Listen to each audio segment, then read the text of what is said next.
and thanks for listening to the Adulting is Easy podcast, where we make adulting easier by making money easier. This is your host, Lauren, and I'm joined today by Mike Terry, the CEO and founder of RMC Redevelopment, which is a diversified real estate investment company that he runs with his wife of 27 years, Ronnalee, in Southwest Florida and South Georgia.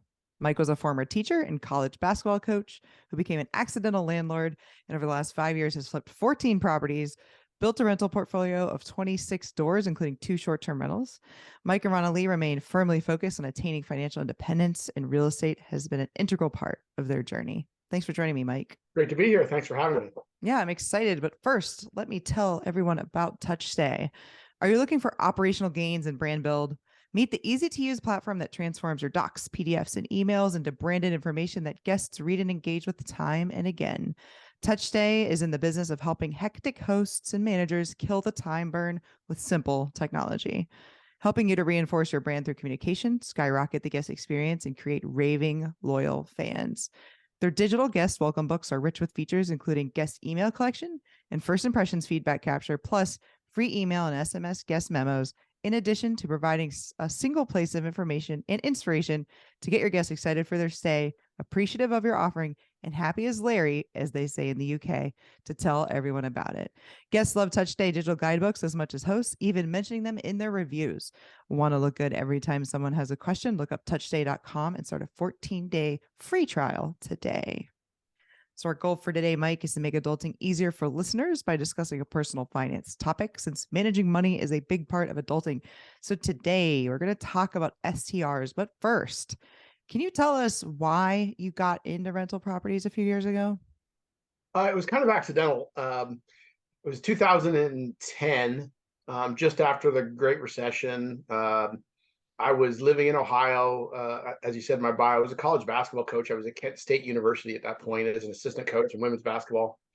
And I'm an avid reader. I try to stay on top of what's going on in the world. And I was watching the real estate crash kind of occur in front of my face. And we had been very fortunate, and we moved a lot. Coaches move a lot.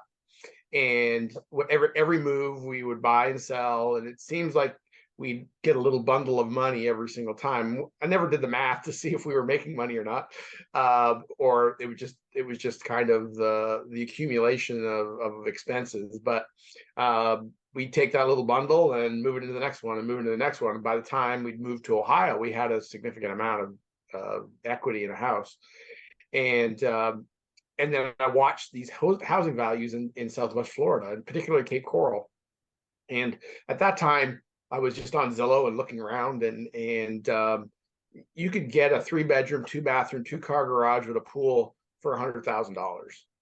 And I don't remember what interest rates were at that time, but I did the math on that too, and the payment was $580. That was everything all in. So to me, we were always very frugal. I didn't make a lot of money. Eventually you can in coaching, but my wife is a teacher. We're both probably making about $50,000 a year.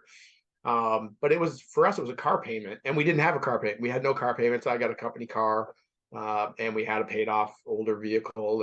And so to me it was, hey, let's buy this place and we'll have it for retirement, and we can lend it, let our family use it when we're not using it. And as a coach, I never had any time to use it. And we get 4 days off a year.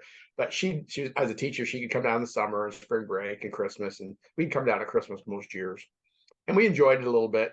But then I started to rent it more, and it just seemed like it's sitting there, might as well. And you start to realize what all the expenses are: cable, pool care, lawn care, electricity, other utilities, and just repairs and general wear and tear.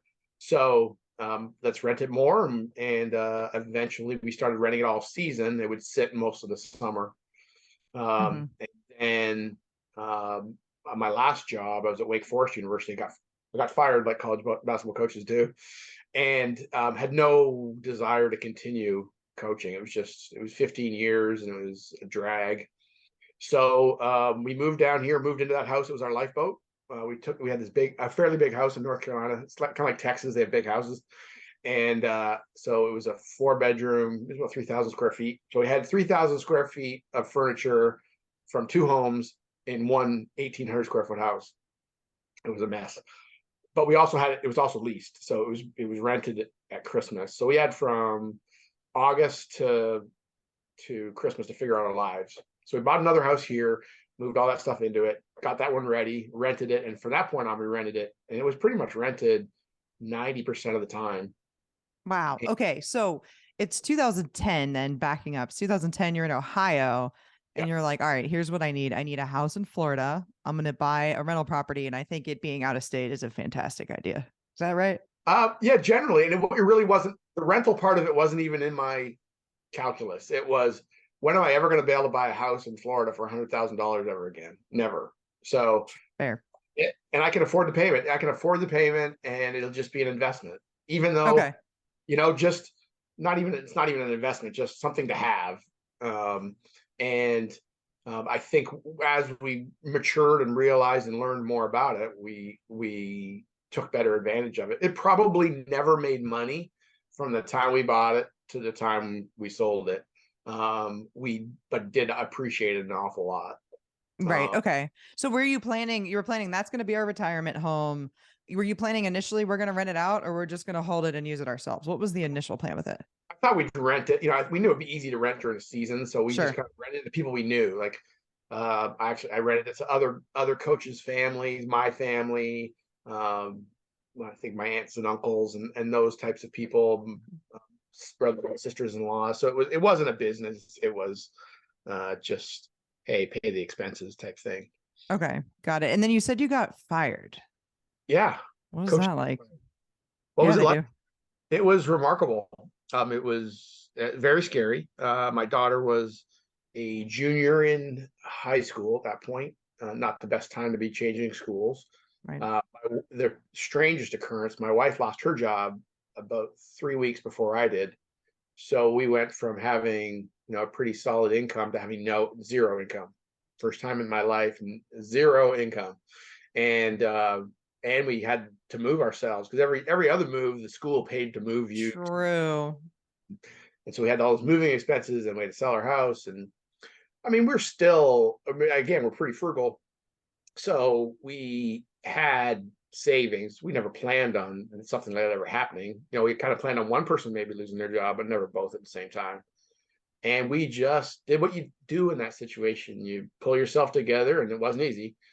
Figure it out. We moved down here, got our daughters settled in school, and just started to say, well, what are we good at? What do we want to do? My wife got a teaching job here, and there was no coaching opportunity here, and I just was tired. So I got into. I just replied to an ad because it was something I thought I could do. It was bank recruiting. So I'm a headhunter now. I work in banking, recruit executives. So you've been recruiting your whole life because you Recruiting. recruit for basketball too. Yeah. I recruit ballers and then I recruited bankers. Ballers and bankers. That should be your memoir Yeah. title. Okay. So the first house, your lifeboat, as you called it, you end up there. You've got everything from the house in North Carolina. I'm assuming you had sold the Ohio house at that point. So you're down to one house. Yeah. It's rented in December. You're there over the summer. You need to buy another one to basically live in. Yeah. Right. Yeah. And then did you keep the lifeboat house or no? You said you sold it after that. We kept it for 2 years. And then it became an income property at that point. It was renting. I don't know what our occupancy was. I would just guess it was at 90%. Yeah.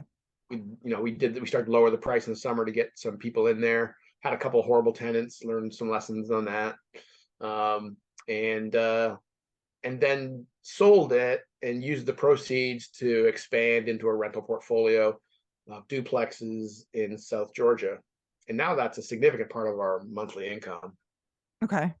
How did you end up back into short-term rentals then once you divested of that one?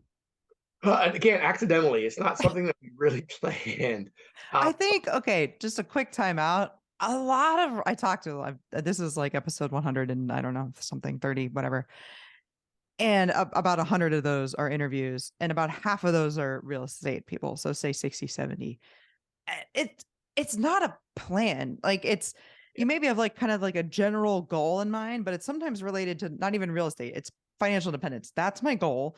And then you kind of stumble across real estate, and then you are like, I'm going to try this. Maybe I'm going to do wholesaling. Maybe I'm going to do flipping. Maybe I'm going to do that. And you kind of slowly figure out where you're heading. But I just want people to know that for the most part, it's not this like preordained thing where you know what you're doing from the second you start. That's just an opinion of a lowly podcast host from Tampa Bay, Florida. No, I think that's probably right. I think that goes for everything. Your career, it's not a plan. If you told me I'd be doing what I'm doing now 10 years ago, I would have said no way. I'd have no interest in that. But it's just things go in the direction that they go. So the second STR was a funny story. So when we moved out of the first one, we bought a waterfront property, and we bought a wreck of a house that these properties probably were selling then for the 400 to 500 range, and we paid $285 for it, and it needed everything. So roof immediately, exterior paint, completely remodeled the inside, and did that while we were transitioning in that short period of time into moving and living in here. Wow. So it was a lot, but we just kind of stuck at it. And then since then, we've just watched this area appreciate it at rates I had no belief would ever happen. Like, I thought maybe where we are now would where we'd be when I died. So a lot of vacation rentals in this market, a lot of foreign buyers in this market. And so when COVID came along, our neighbor lived in Switzerland, and couldn't get here for 2 years because the borders were closed. They weren't allowed to travel. He had some renters. They weren't great renters. And so he was frustrated, and he put it on the market. He had it under contract. I tried to buy it off the market before he put it on the market, but he had kind of a dollar amount in mind, and I just wasn't going to pay that. And so he got it under contract. It fell out of contract. So this was in the fall of 21. So the real estate market here in Florida was still very hot then. Oh yeah. Rates still low. Yeah. Okay. Yep. Yeah. So all I said to myself is when it fell out of contract, it's like, okay, I'll pay you whatever that person was paying. I didn't even know what the contract was. I just felt like I wanted to control that property because it's right next door. It's got a lot of unique features that eventually I think will be really valuable. It's built on a triple lot. So the house is built on 2 lots, and the lot there's a lot next door that you can't build a house on, but you could build a RV garage with a in-law suite on the back. There's space to build there. And again, waterfront property, there's only so much of it. And it's the only one I know of that has a spare lot beside it. That's buildable. Cool. So that was the real reason. So we thought, well, we'll move into that and start renting this one. And that was our original plan. We used a owner occupant loan, and so crazy interest rate, and so that's kind of how that got started. And then we started working away at it, and hurricane came along, and it was a nightmare. But again, my goal for that one was let's just break even. Let's just make the mortgage every month. And I don't have anything in my portfolio that's going to appreciate. South Georgia has appreciated, but I didn't expect it would. Sure. It's cash flow market. It's kind of Midwest-like market. Yep. So let's buy this. Let's control it. We can slowly improve it. Same thing we've done with the other two. Just value add as you go. And if we can rent it, I knew at that point what rents would go for, and they're mind-boggling what people will pay for a place in February on the water. They'll pay anywhere from $10,000 to $12,000 a month. Yeah. Yep. So really, I can break even by May of each year, and then choose to rent it, choose to renovate it. So it's kind of a slow flip, maybe move into it again. I don't really know, but the hurricane really upended everything. Right, and this is Hurricane Ian. Just so people. Yeah. So some people just, I think they, I know what hurricane you're talking about, but not everybody knows every single one like we do. So September, October of last year, 22, pretty devastating. Really, a Category 5 came on shore right here, basically right at Cape Coral. remarkably, we survived with very little damage, no flooding. Incredible. The other reason I really like this property is it's in an X flood zone, and I don't know On the how. water? Yeah, I don't know What? how many properties No. in Coral are X flood zone waterfront. Very few. X means not a flood zone, guys, just so you know.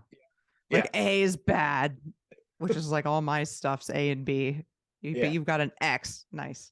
yeah. So no flood insurance is required by your mortgage company, Yep, sweet. and because we all know what's going to happen with flood insurance, it's going to keep going up. It's going to go Oh my up and up. God, it's a nightmare. Trust me already. Yeah. Yeah, it's terrible. Um, so that property, the one next door to you, Mhm.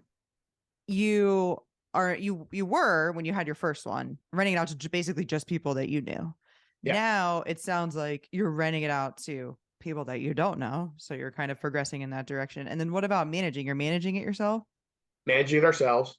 Okay. Uh, Again, the plan was to move into it, but then when things started to get a little hairy in real estate, and we started to have these flips. We had a couple of flips that were ongoing at the same time that weren't going very well. We ran out of money. The hurricane came along, so again, it kind of changed directions, which I think is really what you have to do in this business. You have to be able to pivot, Yeah. and it seemed again our reminding ourselves what our goal was. Our goal was just to break even and carry the property, and hopefully it appreciates. Mm, Uh, which has never been a strategy that I would subscribe to or recommend for very many people. But in our situation, we have a retirement nest egg. We have a portfolio of rental properties that are covering a significant amount of our income. Uh, right. so it's I a think it's okay to balance your portfolio with cash flowing yeah, properties and appreciating properties. In Florida, I try to make my appreciating ones cash flow by, doing short-term rentals. I have a very good friend, Tom, who's been on The Frugal Gay. He's been on this show twice, and he has Texas properties, which appreciate, and he's got Ohio properties, which cash flow. So yeah, I think generally, I think that's not a bad idea to have both. yeah. So, but it is for a rookie or someone new at it. I'd be Oh yeah, I cautious agree. about doing that for I agree. sure. I agree. Yep. So then I know we then through Bigger Pockets, which I'm pretty active on, ran into a contact of ours that I'd known for a while who wanted to arbitrage the property. And I thought, well, this is perfect. We are, um, scrambling and a couple other things right now. I don't have time to deal with this. I just want to get break even. And so she agreed to arbitrage it and rent the property. And I also wanted to learn from her. She does this all around the country. She's got a bunch of California properties, a bunch of Mm. Maryland properties. Can you And explain real quick what arbitrage is? yeah, absolutely. So I rent the property to this person who is the arbitrager, who is going to basically short-term rent it from me. So it's like a sublease. So, what is the value proposition for you then? Time. Time. Do you get I any more money, or is it still the same amount of rent you would get for a long term? it was like it was about the same. Okay, about the same. And what about like maintenance and upkeep? Does the short-term rental host, who is your tenant, do some of that, or is it also like what if a toilet breaks? Like how does all that? Is there any value proposition in that for you? All written out in the contract about who's Okay. responsible for what. Okay. And that's very independent, so you can do a lot of Sure. different things with it. Because I was right here, I was going to do the maintenance myself, which I normally do. Right. And we really haven't had it's an older home in that it's dated on the inside, but it's not. There's nothing not funcking. So No, everything. no, no. It's not like I have two places that are over 100 years old, one that's 90. So it's not like that. Yeah, this was built in the late '80s. So Yeah. Just date. Okay. So you met this person through Bigger Pockets. yep, She's arbitraging your property, meaning she has a lease with you and then she has the property on Airbnb, VRBO, or what have you. How did that go? You're just trying to break even. How did that go? it went great. It went great for 6 months, and then the same kind of thing. She got distracted with some other things, wanted to do something else. Really, my intention was doing this was to save myself some time, so I wasn't dealing with the day-to-day maintenance or just upkeep or guest communications and all that stuff. Yeah. But also because she was fairly expert in short-term rentals, was to learn the business from her. She was very generous with her time and sharing. That's Uh, that's nice. yeah, taught me a lot. Um, and it was just so easy. and it really was easy. And in the, you know, she eventually ended up breaking the lease, which there was an out clause in the lease, which she exercised, and I was fine with. It was just before the storm. And so then I just started doing it myself. And from what I'd learned from her, it didn't take very long to pick it up, and it was booking. It booked right through. Well, then the storm came, and there was demand was through the roof, because I don't know what Right. percentage of properties we lost to the storm, but enough that there was insurance companies that wanted places for people, misplaced families. There was contractors. There was insurance claims, insurance adjusters looking for places to stay. It was just a lot of people all converging on this area, and so it was easy to rent, and it's been rented. I don't know my occupancy now, but it's pretty much 100%. Right, right. Yeah, there's been definitely a supply and demand mismatch down there since Ian, for sure. So you went from only renting people to getting this arbitrager basically to help you, to now managing it yourself. Yeah. What's next for you? Is there another step in this journey? Yes, we are, because we've learned this now.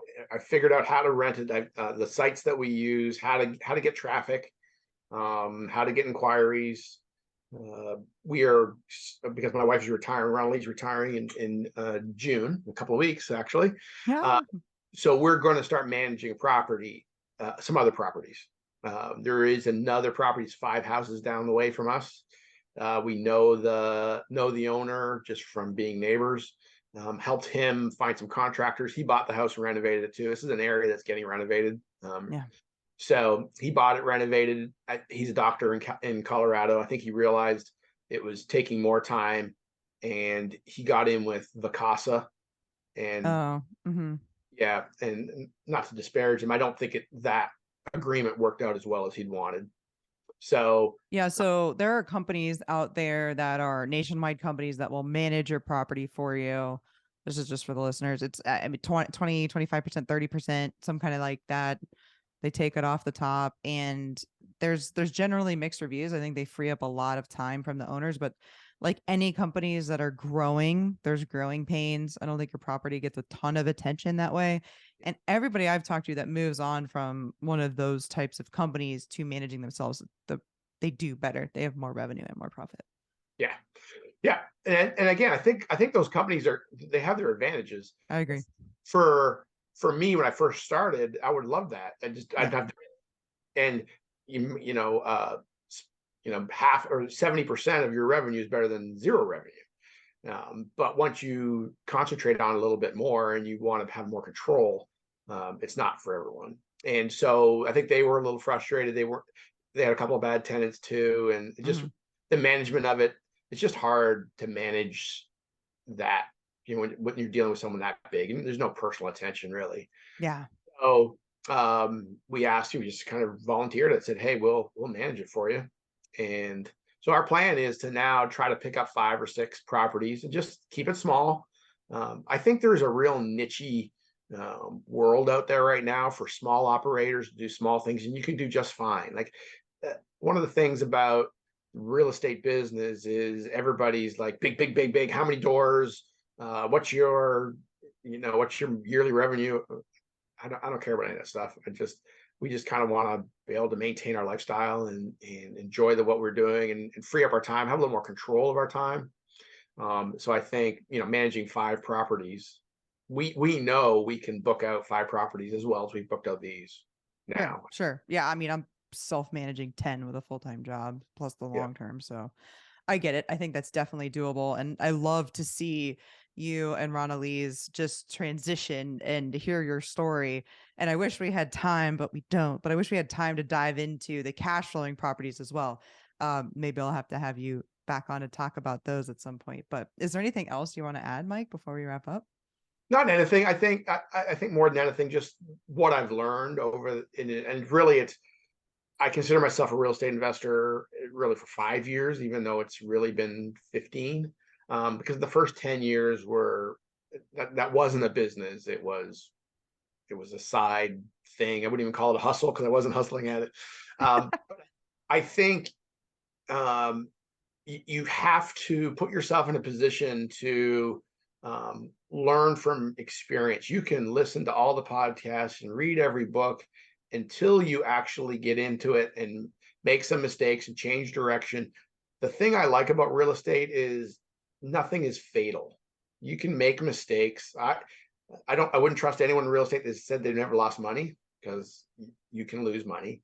But once you establish yourself and you've got a successful business, you can make some mistakes and you can learn from the mistakes, and they'll make you better in the future. And so I just take that fear piece out of it and take on something that you know you can handle. That's the thing that I learned with that first house is I know I can pay that. If I never rent this place, and I know I can carry $500 a month. Most people Right. have a really nice car, and we have a 10-year-old car. And instead we had this property in Florida that allowed us to build this side, portfolio that's carrying us. I love it. Why don't you tell people how they can get in touch with you?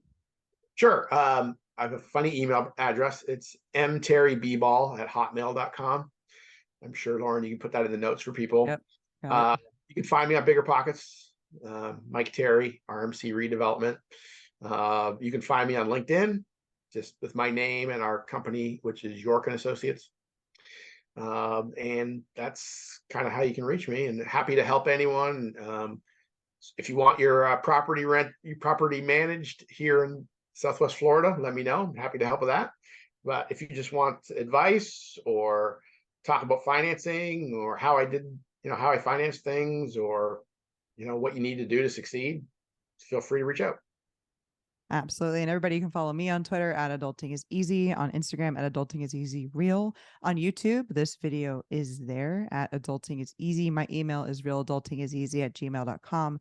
And the website is realadultingiseasy.com. If you like this episode, you will also like episode 123, when you house hack an STR and it has mold, but you still make money, and episode 119 about cost segregation. Thanks again for listening, everybody. Hopefully, Mike and I have made adulting a little easier for you.